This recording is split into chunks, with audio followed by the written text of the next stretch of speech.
recovery after storms. I think you deserve to have a better operation and how that's handled when we have storms in the future. Leadership, I think, is very important. I've been your governor. I've been Florida's Attorney General. I've been Florida's Commissioner of Education. I've been in the state Senate. I've served in the United States Congress. I'm ready to lead because I've done it before. And I think that, we have over 400 cities in the state of Florida.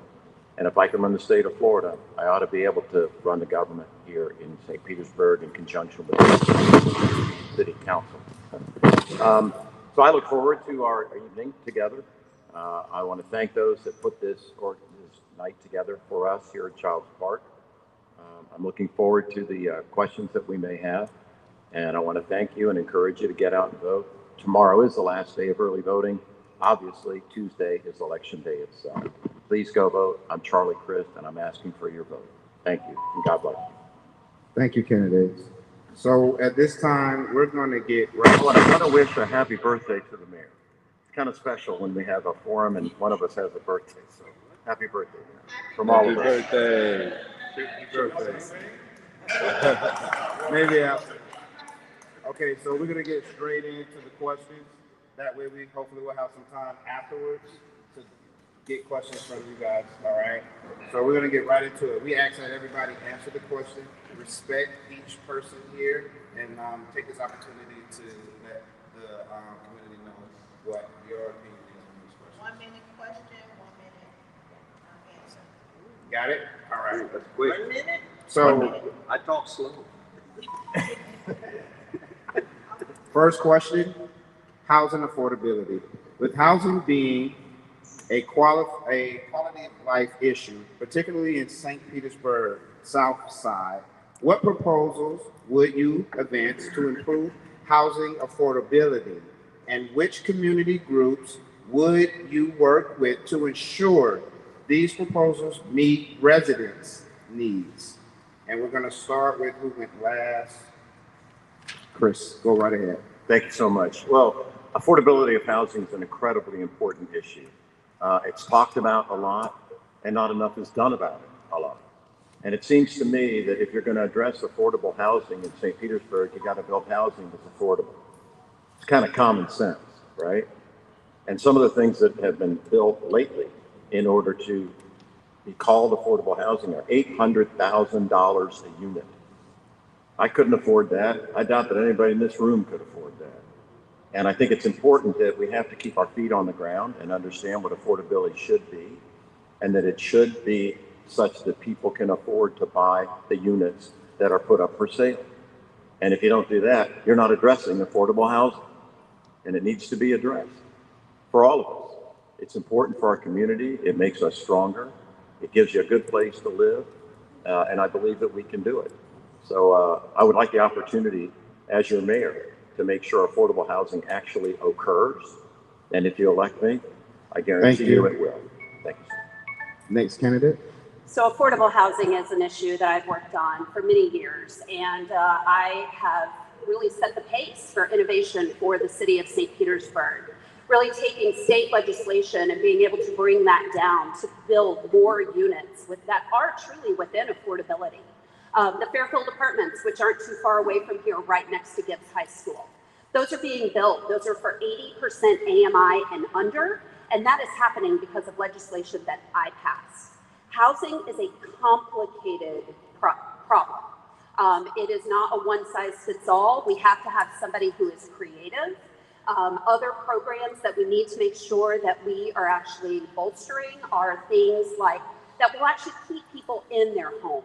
Rebates for rehab, that is another program where we can use more CRA dollars to make sure that people who are currently in their homes can stay in their homes. I wish that it was possible to solve this in a 1-minute answer, but it just simply is not. You need somebody who can take these really complicated issues, break them down, and make real policy to change them. Thank you very much. Next candidate. So I have a background in real estate. That's my business. For the last 27 years, I've had a real estate company here in St. Pete. The way to affordable housing is supply and demand. It's that simple. It sounds complicated, but it's really not. The more supply we have, the lower the demand will be, the lower the prices will be on that supply. So I can explain it in detail again afterward, but another issue that we're having is the rising cost of utility bills and taxes. That's got to stop. Say no to rising utility bills. It's ridiculous. Say yes to Amendment 3 in November, which will lower the cost of housing. Very important. Thank you. Next candidate. Because we have 1 minute, I'll make it simple. We cannot address the affordability issue for housing unless we address more income that is coming into people's pocketbooks. We cannot control the market. What we can control is, and which you will find in my 100-day and in my strategic plan for the city, is ensuring that we have a strategy that puts more money into the hands of residents, and also is a strong, that we also develop opportunities to support, our small businesses. Thank you. Next candidate. Yeah. So a whole lot for a minute, but let me say this. We are producing affordable housing. I urge you to look at our website and look at the housing that we put on there. For example, Skyway Lofts down on 34th Street South. Apartments as low as $350 a month. It's based on your income, no more than 30% of your income. So we've got more than 1,000 units that we preserve. You know, folks are not being moved out because we are preserving the units. Jordan Park has more than $3 million of CRA money in it. The Legacy Apartments, Founders Point, Sky Town, which is the new development where Ceridian used to be. A quarter of that is affordable. So if you go in and look at what we've actually done with the CRA dollars, preserved or built more than 1,000, 2,500 on the way, including Fairfield, which does have CRA funding in it as well. So we are producing truly affordable housing in the city of St. Pete right now. Thank you. Now we'll be moving to our next question. This question is Tropicana Field / gas plant redevelopment. What permanent measurable benefits will the Tropicana Field / gas plant redevelopment deliver to Charles Park, Wildwood, Melrose, the Deuces, and all surrounding communities beyond temporary construction jobs? And we'll start with Mayor Welch.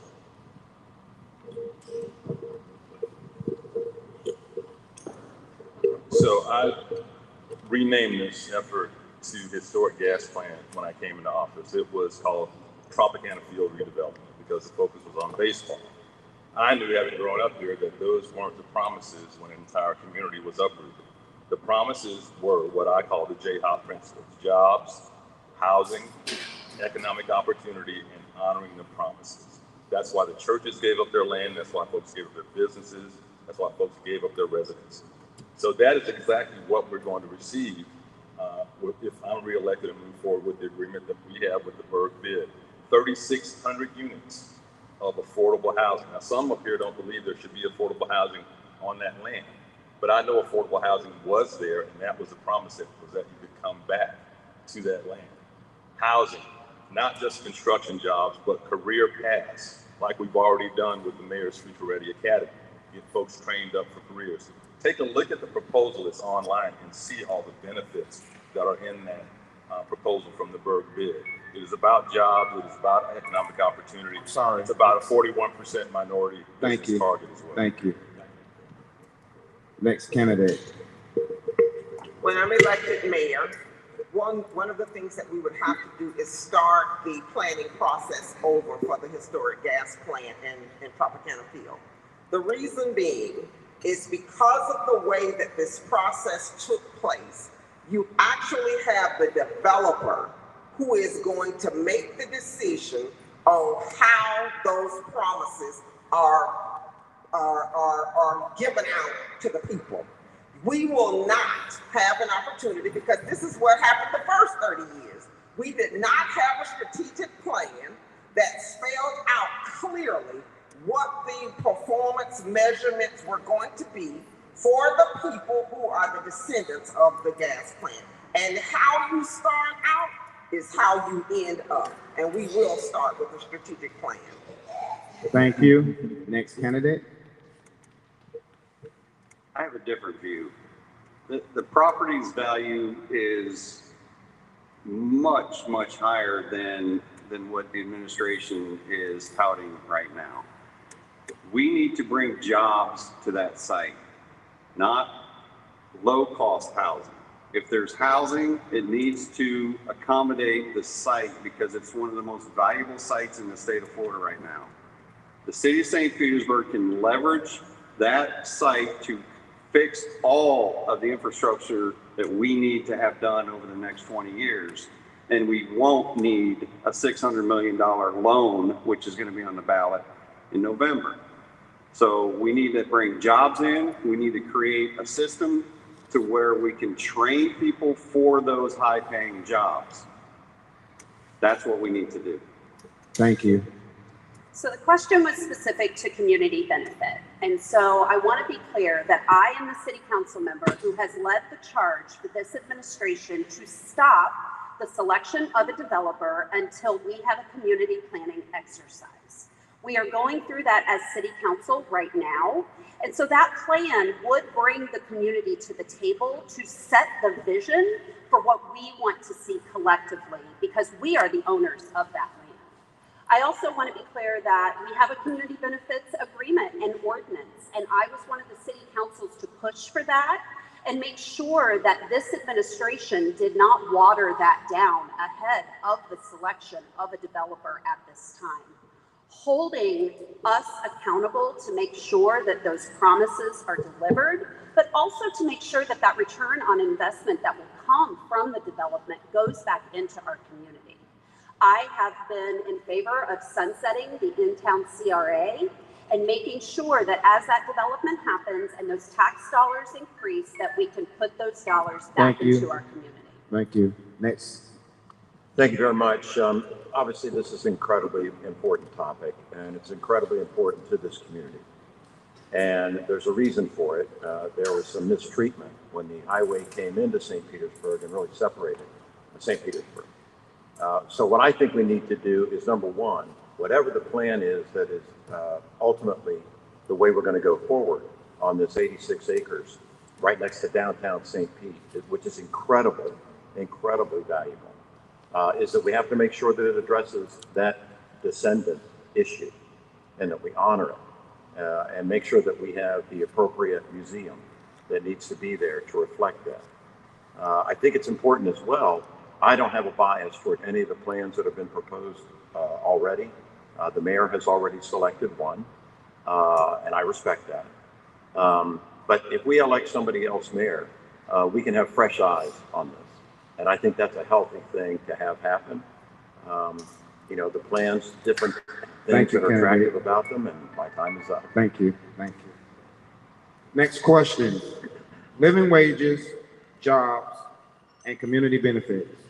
What will you do to secure permanent living wage jobs, local contracting opportunities, community revenue, and foreseeable benefits for major public development projects? We'll start with candidate Chris. Well, you know, we just talked about the gas plant site. The gas plant site, once the plan is determined and set, will provide an incredible amount of employment opportunities to all of St. Petersburg, and particularly those people nearby, like they're here, to have an opportunity to have a living wage that makes St. Pete more affordable for those who are working on that project. And that's going to last for 20 or 30 years. I mean, this is not a short-term thing that's going to be done in, 2 years. It's going to go on for a long time, and it can be generationally beneficial to the community that we're concerned about, which is right where we are. And so I think that's important to remember, and I'll have my eye on the ball when we get there if I have the honor of serving as your next mayor. Thank you. Next candidate. So I believe that any agreements that are signed regarding the historic gas plant, or quite frankly, any city-owned land project, should have local people at the heart of not only the jobs based around construction, but the jobs on the other side of whatever that development comes, whether it's office space or other types of jobs. But at the same time, the city needs to be partnering with our education institutions to make sure that our talent pool is supported, to make sure that people are ready for the jobs that we are creating. We have a unique opportunity to be able to do that around the historic gas plant, but it also can exist within other city-owned land projects, and that is why I created the city-owned land policy, which is an administrative policy that focuses on the best use for our city-owned land as a valuable resource. And that is the kind of integrity that I think should go with every single project that the city participates in. Thank you, candidate. Next. I don't need a lot of studies to know what we need to do. I don't want to bring in living wage jobs. I want to bring in high-paying jobs. And I want to train our residents for those jobs. I want to start with kids in the 6th grade for my Youth Opportunity Council. When they're in 8th grade or 9th grade, 15 to 20, I want to give them an apprenticeship opportunity where they're being paid to learn trades or other types of jobs. This is the future for these people. Anybody in St. Pete can participate in this program. And by the time they graduate from the program, they'll be offered a full-time, high-paying job in the trades. That's going to be our workforce for the future. And Charlie's right, it's going to take 20 years to build this thing out. So there's a lot of time to have jobs and train our residents, our youth, to earn the high-paying jobs that these will provide. Thank you. Next candidate. You have 1 minute. One of the things that I had to come to grips with when I was given a calling that I was going to run for mayor in St. Petersburg was to address the reality that St. Petersburg was in an affordability crisis. And that when you address a crisis, you have to be able to get to the root cause. And the root cause is people have to make more money. The livable wages is something that I have already talked about on the campaign trail, to talk about how we bring the major stakeholders. It's a process of bringing major stakeholders to the table and getting them to come to consensus on what can we pay, what we agree to pay people so that they can afford to live in this city. We can't keep talking about housing and insurance and utility rates until we address the tough subject is putting more money in the hands of people. Thank you. So I agree with Maria. You have to do all those things. And we focus on a triad of jobs, transportation, and housing. You have to have all three of those. Real quickly, on the previous agreement that I signed with Hines and the Rays 24 months ago, remember we had Here to Stay celebrations. Workforce and career development was embedded in those agreements, in 12 agreements. It will be embedded in the agreement with the Berg did as well. We're talking about career paths, training, not just a construction job. I've always looked at our workers. I've been endorsed by SEIU, our blue and white collar workers, police and fire, because I've always fought for a living wage, a general wage increase for them. And one of the first things I did when I was elected was to raise all of our city workers, including our part-time workers, to a living wage in my first year. Support apprenticeship programs, and one of the things I've heard from young people, and some of them were right here when we had conversations with the community, is we don't see a way to get to the opportunities you have. And so we created the Mayor's Future Ready Workforce.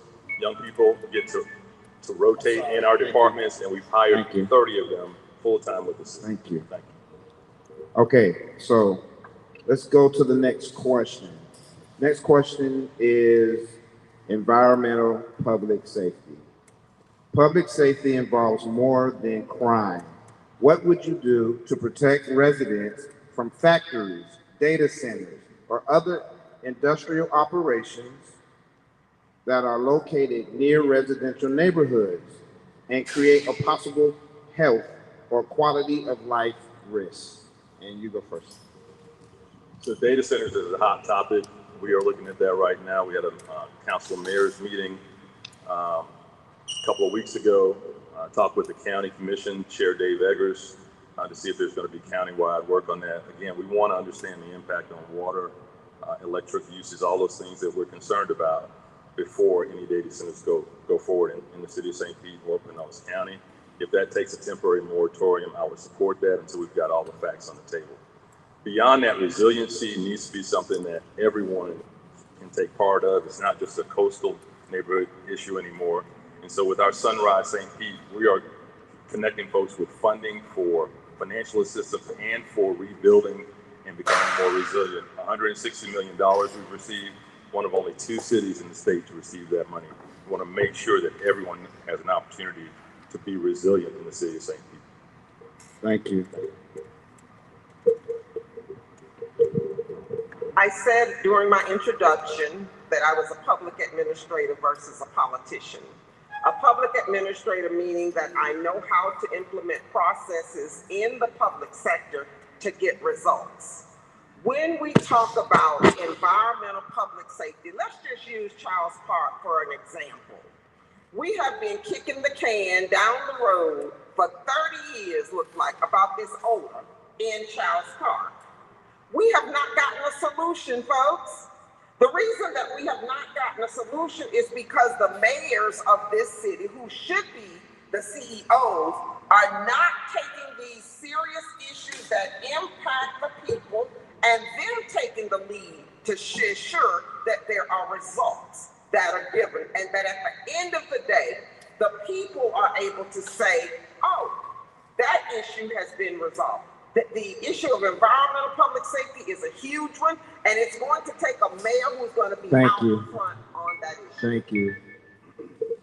I'm sorry. We want to make sure that there's some opportunities for you to talk to the residents. I think at this point in everyone's election, I think that's the purpose of having this today. So if we can get through these questions, we can open up to here, and hopefully everybody's happy with that. Next candidate. Okay.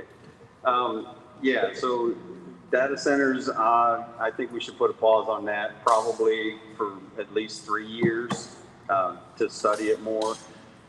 But this is an interesting topic. We have a property in West St. Pete we generally call the Raytheon property. Are you familiar with it? There's a toxic plume under the property, yet the administration recommended approval and city council approved building apartments on top of the toxic plume with a caveat in the lease saying, hey, there's a toxic plume. Now, who the hell is going to read that? Would you want to live there? Would you want your kids living there? That shouldn't be happening. Well, let's talk a little closer to home. The Halco property right here in our backyard of this facility. I agree with Maria that we should have been holding them accountable, and that is the role of the mayor. And unfortunately, this administration and administrations before have failed in holding them accountable. I've continued to work with your neighborhood association here in Childs Park and John Muhammad to work on ways that we can try to get that property under control and quite frankly, potentially shut it down. It has worked without a permit for a very long time, and the county should be holding them accountable, and our mayor should be the one going to the county and making sure that they're holding them accountable because it's here in our neighborhoods. And so that is an environmental justice issue. It is one of many that we have to tackle. I am the environmental candidate that is running for mayor, endorsed by the Sierra Club, and will continue to work on these issues regardless of where I end up in this mayor's race. The issue of data centers has become a very hot topic of late. I announced this morning via social media that what I would do if I have the honor of serving as your next mayor, I would immediately enact a 1-year moratorium on any new data centers coming to the city limits of St. Petersburg to make sure that we understand exactly what's happening, how it's affecting water. You know, they have to have a lot of water in order to keep them cooler because they heat up quite a bit. Well, we already have a water issue. We all know that. And our water bills are too high, and sometimes the bills are even close to being right. There was a story not long ago in local media about a 92-year-old lady that got a $12,000 water bill. in a house that she didn't even live in. Nobody lived there. For that to happen is ridiculous. We can do better. That's why I'm running. Thank you. So at this point, we're going to ask a question that is titled Service Beyond the Elected Seat. Beyond voting and signing legislation, what will you personally commit to doing? Connecting to the residents and the community organizations with funding or other resources? Don't understand the question. Did you understand the question? No. All right. So essentially, we're asking beyond voting and signing legislation, what will you personally commit to in your own time? And an example is to do commit to doing to connecting to residents, for example, community organizations, helping out with funding, agencies or other resources that you can help to uplift your city. And we'll start with Charlie. Yes. Well, I've always believed in leading by example. Obviously, the mayor is the leader of the city. As governor, I was the leader of the state of Florida. And I tried to always comport myself with transparency and decency and mutual respect. I have a small boat. It's a 25-foot open fisherman center console boat. The name of the boat is the Golden Rule, which means do unto others as you would have done unto you. And I try to follow that rule every day. And I would commit to continuing to do that if I'm elected your mayor, to be an example to everybody. And fortunately, a lot of people in St. Pete comport themselves that way. A lot of nice people in this city, and we're blessed for that. And so I don't think it would take a whole lot to steer it even stronger that way. But a good leader who treats you well can do that. And I will do that. I commit to it, as well as being around civic associations on a regular basis, not having people have to come to City Hall. Thank you. Well, from the time I was elected almost 9 years ago, 10 years ago, my motto has been let's work together. And that's not because it's filled with empty platitudes or promises that I'll make on a campaign trail and not keep whenever I'm elected, but because that's how I believe that the real work happens. We have to put people at the center of every single policy that we pass within City Hall. And we have to do that by working with coalitions of neighborhoods, business organizations, everyday people to make sure that we're making an impact. The Resilient St. Pete Action Plan is a priority that I led to build resiliency into our city across neighborhoods. And we came right here and brought Childs Park and Kingston Street to the table to make sure that as resiliency planning was happening in our city, we were getting the boots on the ground information from everyday residents as to what they were seeing with flooding in their homes. That is one example of how we build coalitions to make sure that we're prioritizing every project and every policy for your business. Thank you. Next candidate. So aside from being a successful businessman, I was president of Shore Acres Civic Association during Hurricanes Idalia, Debbie, Helene, and Milton. And we recovered. I went to work for the neighborhood that I live in, work in, and took that information from Idalia and applied it to Helene throughout the city. I was helping people in Childs Park, Lake McGorry, everywhere, along the beaches. I can do that anywhere. But what I'm going to do, if I'm not elected mayor, okay, I'm going to create this Youth Opportunity Council outside of the city if I need to. So talk to me about that afterward, get more details. Thank you. Next candidate. On September 14th, I will be 69 years old. And since I was 13 years old, my mother had told me that I did not have a choice about serving my community. My guess, if by some chance I am not elected mayor, that I will continue to do what I've always done in St. Petersburg. That's been the development of Childs Park, where the Childs Park Junior Rattlers was funded based on the long hours that I put in with the residents of Childs Park. I will continue to keep building institutions like Happy Workers that is not closed because of the work that I did on my spare time after leaving work. I will continue to build programs that support Black women who are dying disproportionately of breast cancer and support opportunities for them. I won't do anything differently if I'm not elected mayor. It won't matter if a mayor won't elect me or appoint me to a council. I'll continue to serve in spite of. Thank you. Next candidate. So I think it's important that you delineate. Some folks up here are not new to Childs Park. They've been here working with the community for years. And I'm one of those people. One of our city hall on tours where we bring the entire city government to a neighborhood was right here at Childs Park. One of the community conversations when young people were sitting in a circle telling us where the guns are coming from happened right here. And that drove our policy decision to create Forward Together, $1 million program with wraparound services so that when kids get in trouble, they don't stay on that path. One of the things that I'm bringing to the table that you will vote on in November is the general obligation bond to bring our infrastructure where it needs to be. It's been ignored for decades.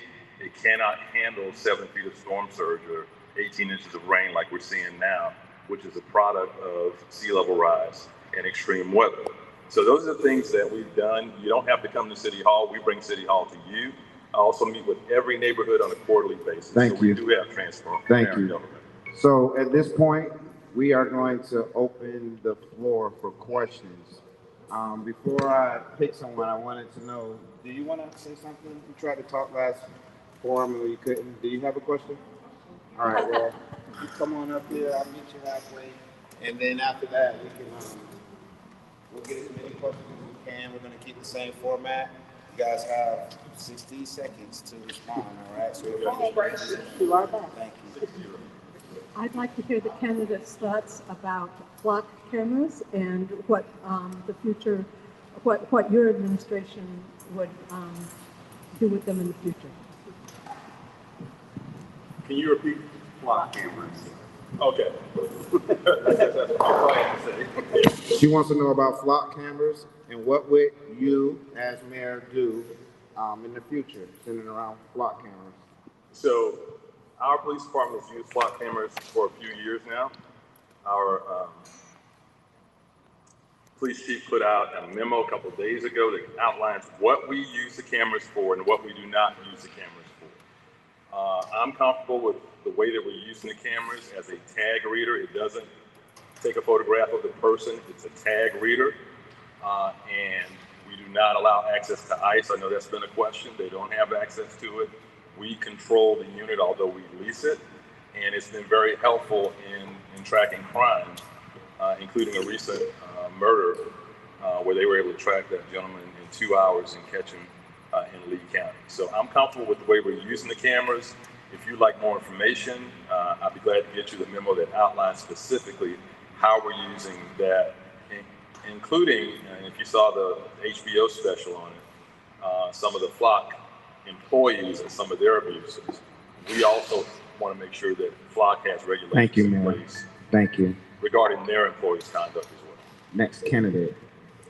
My background, I spoke earlier, my degree is in criminology. I'm a former special agent where I investigated racketeering, organized crime. I'm a former beverage agent and have just recently retired as a jail administrator.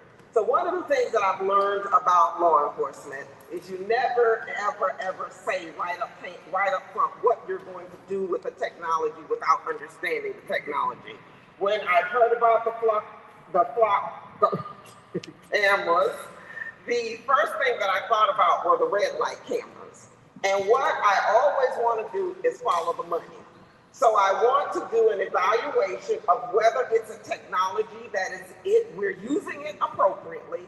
And I also want to follow the procurement process to see at the end of the day who the vendor is and whose political campaign they're tied to before I make a decision. Thank you. Next candidate. So what happens when AI is smarter than us? And that's where we are right now. Flock cameras do a great job in assisting police solving crimes. They also do a great job for a neighborhood like Shore Acres when you want to monitor who's coming and going after a storm to make sure they belong there. However, the company Flock has come out and said they want a nationwide system that law enforcement can use to track the murder suspect. They had to go outside of St. Petersburg and use the Flock system throughout. I'm concerned that there are too many people that have access to the data that we use here in St. Petersburg. I believe we need to maybe put a pause on some of the activity and study that more and be more secure in how we operate that. Thank you. So I have met with Chief Holloway about our Flock cameras, and I understand what the policies are that he and the mayor have put in place. My position on Flock cameras is that I think it's a very, kind of complex issue with data integrity. And that really feeds into everything that we do with body cam footage and everything else, because this data is there and it is stored, and it should have ethical and responsible practices around it. We have to keep these vendors responsible and ethical and hold them accountable to making sure that this data is not being used against us, that it is not being used against marginalized communities, that it is not being used to attack people.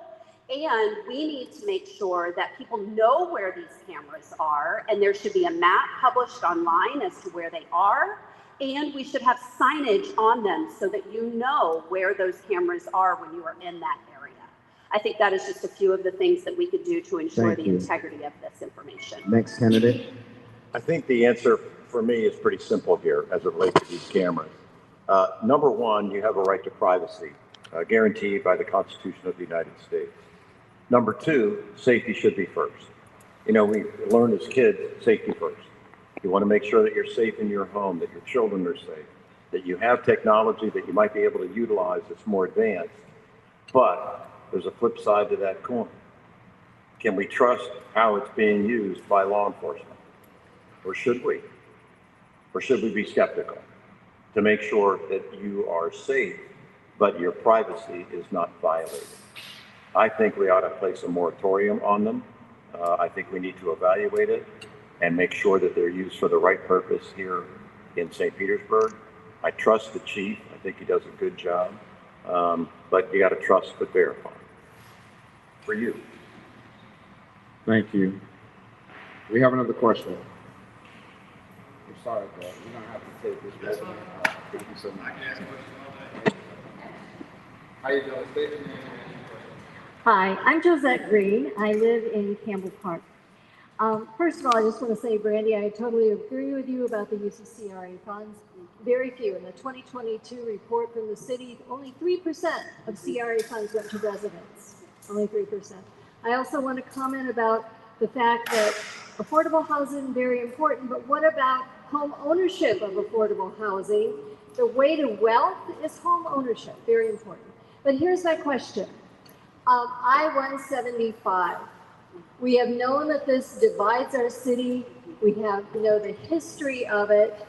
It creates pollution. We've got 2 schools sitting right on major highways, hundreds of studies that show the harm that's done to youth, let alone adults. And I feel it in my home in Campbell Park. My question is, where do you stand on changes and pushing for changes on I-175 to bring together, to unify our community and reduce that pollution? All right, you got that? Mm-hmm. All right, let's go. 60 seconds. Charlie. Okay, thank you. Unifying the community is incredibly important, and I applaud the question. How do you do it when you have an interstate that sort of runs through our city and divides it? Difficult question, complicated. The federal government pays for our interstate, not the state, not the city, but the federal government. So I think what could occur is we open up a dialogue with our members of Congress and our U.S. senators from Florida. And hopefully some of them will serve on the Transportation Committee in Congress, whether it's the House or the Senate. and see what kind of dollars might be able to be secured from the appropriations process to see if we might be able to modify what we have living with now that would be able to allow St. Petersburg to geographically unify better than we have in the past. That's the first thing you do is you open up a dialogue and you try to find a solution to this problem. So I support the Reimagine I-175 initiative because I do believe that that is a barrier not only to connectivity, but for future growth for our city and making sure that whatever happens at the historic gas plant really benefits every community, especially the community that was part of the original gas plant. It was the backyard, right, for the residents who lived in that community. Now, I want to be very clear that it is a road that is regulated and paid for by FDOT. And so they have said that they will not. And I think that it is very important that we have a mayor who is willing to go to bat, who is willing to make the hard ask and have those conversations about how we can reconstruct our community with that removal. Thank you. So I can't believe I'm going to say this, but I agree with Brandy.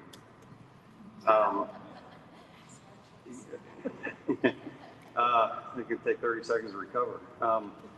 So 175 should be part of the Tropicana Field redevelopment. And as mayor, I will go to bat for the city and lobby the federal government to allow that to happen.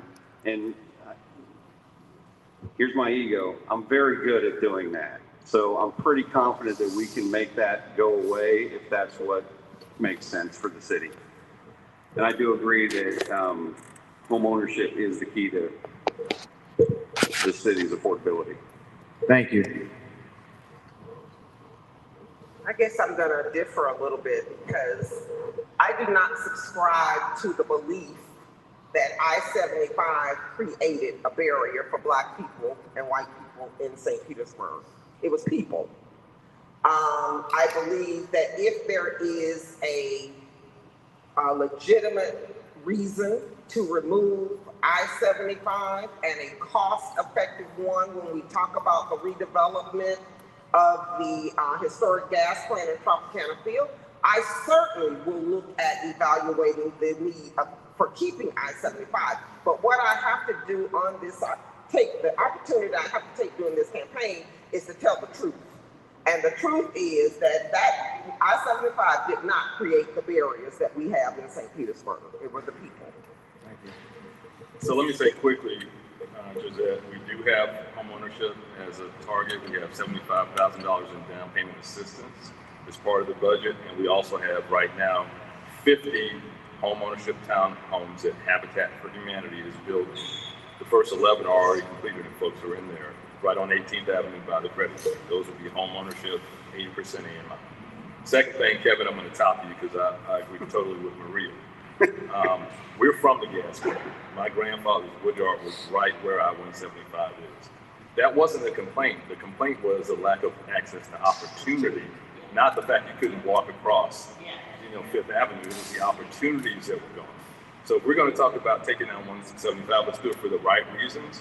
And I've said that from the day they brought this to the NPO. This is not what the community's been asking for. They want the jobs and the economic opportunity that were promised, not just an easier way to cross Fifth Avenue. So let's talk about what the real issue is. Thank you. We have time for 2 more questions. This young man right here is going to go first. Hello, my name is Mike Harris. My question is for the candidates is, I understand y'all worry about development and all this, the gas plant, but my question is, what about the infrastructure of the city, the flooding, the bad streets, the traffic jams, the food deserts? What is more priority, development or fixing the problems we already have? And my second question is, will y'all keep Chief Holloway as police chief? Yes, on police Chief Holloway. He's the best hire of my predecessor, Mayor Kreisman, I think. And all the other things are not isolated. They all come together. So yeah, we need to do the infrastructure. Development under this SPAR plan, the GO bond will pay more for that. These big $1 million condo towers will pay property tax. They'll pay more of that. than if we just put it on your water bill. And so this SPAR program, St. Pete Agile Resilience, paid for by the GO bond that will be on the November ballot, 600 million of it, is to me the way to get our infrastructure kick-started to where it needs to go. But all those things need to happen. None of that is in isolation. Thank you. Next candidate. Sir, my campaign slogan is people over politics. And the reason that that campaign slogan is what it is because that's been my life of service. That everything I've ever worked for is about how do we improve the quality of life of the people, whether it's infrastructure, whether it's public safety, whether it's economics. And then at the end of the day, guess who's gonna be able to tell whether it works? It's the people that will give us the receipts. Too many times these elected officials pat themselves on the back and talk about what all we've done. And we have a lot of transactions. We've done a lot as you talk about development. But the thing that I want to be able to hear from the people that live here and say, this is how I have benefited. And that's where my role of mayor will be. At the end of my first 4 years, the people, me not having to do a whole lot to be reelected, because the people are gonna provide the receipts. Thank you. You had a lot of questions in your questions. So I'll talk to you afterward, but I'll start with smart development.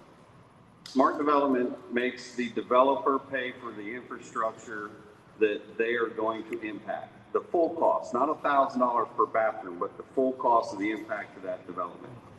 Tropicana Field, that development, if it's done right, will pay for the infrastructure repairs that St. Petersburg needs. My estimate of value is $1.5 to $2 billion for the city. We can leverage that money to pay for the infrastructure throughout St. Pete. And it'll be done much quicker than the 25-year plan. I'm opposed to the $600 GO bond because it's not specific enough, and my fear is that it will replace the funds for infrastructure repairs in the future and not supplement it. As far as the food desert, I've talked about this before. I like the co-op idea, but the co-op needs to have a partner that is an actual grocer. Thank you. So I would encourage you to visit my website, brandy4stpete.com, because the entire plan and platform is built around the issues that you just asked about. Resiliency, sustainability, fighting climate gentrification, which is happening to our interior neighborhoods, making sure that we are being good environmental stewards and really respecting environmental justice and what that means in our community, and the public health crisis of food insecurity, and quite frankly, some of the most dangerous roads in America where people are dying every single day and cannot get around our cities safely. Those are the issues that I care the most about because they're the issues that are impacting everyday people's lives and the quality of life for everyone in our city. That is my promise and my commitment to the city of St. Petersburg, is to work on those issues and continue to find ways that we can improve everyday people's lives. Thank you. Mike, I thought that was a great question. You basically juxtaposed infrastructure and new development, which is the priority. I think we need to think big. I think both are. Obviously, we have a problem with flooding, stormwater recovery, being able to take care of ourselves after the storms have hit us, or even after a thunderstorm on an afternoon like today. And that's inexcusable. It's got to stop. I mean, I was on 22nd Avenue North about 2 weeks ago. It had rained for about 5 minutes, and the street was flooded. That's unconscionable, and that needs to be addressed. But development is not a bad thing. Development, and it has to be, as Kevin said, smart development, whereby you provide well-paying jobs to the citizens of St. Petersburg, and you develop in a way that respects the charm that makes St. Pete so great. And that's what I would attempt to do if I'm elected mayor. Thank you. Thank you. At this time, we want to conclude the mayoral forum. However, we want folks to take the opportunity to speak with the candidates. That's why we wanted to get through the questions. Thank you all. Thank you all.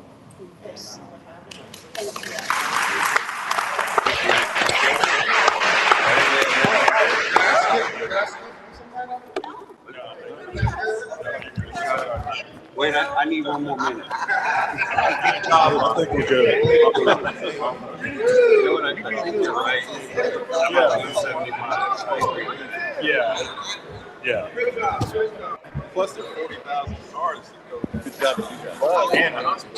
If we get that bad, that's how much time is that? Well, And, I know that's what I lost. I probably could get that this anything back. added to that, just about the hospital.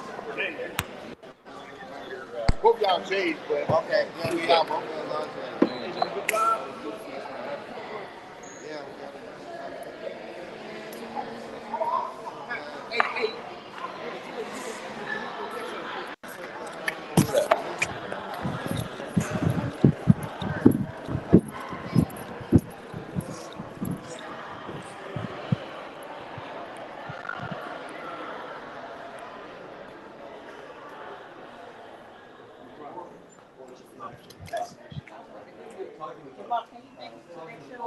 Yeah, I will. Can I get take a picture of the sign-in sheet?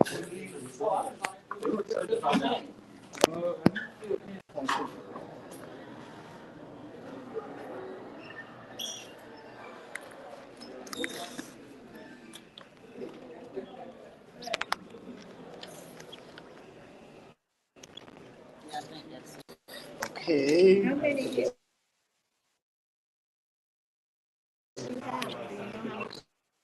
And go. This one here too. Just a heads up, guys. We're going to be going live in about 60 seconds. Y'all are welcome to be there. Yeah, Just want to give you a heads up. Okay. What's your name? Yeah, sorry. We're actually just about to go. Oh, great job. Have a good night. You as well. All right, now, take it easy.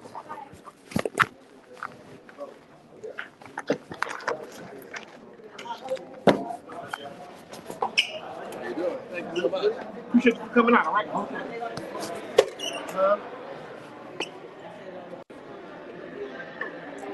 No. Okay. I'll put it back together. All right. Thank you. Hey, great job.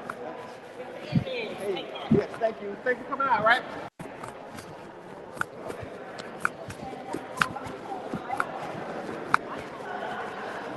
I'm going to introduce myself. My name is Jen Underhill. I'm Brandy's campaign manager. I'm the one who called to turn the lead, and you told me about what the schedule was and sent you to the next day. But I thought I'd introduce myself since I'm face to face. Nice to meet you. Thank you. And thanks for hosting this. Yes, it was great too. Tell great job.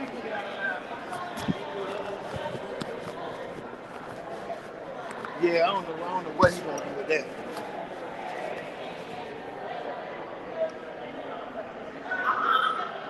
Huh? Yeah.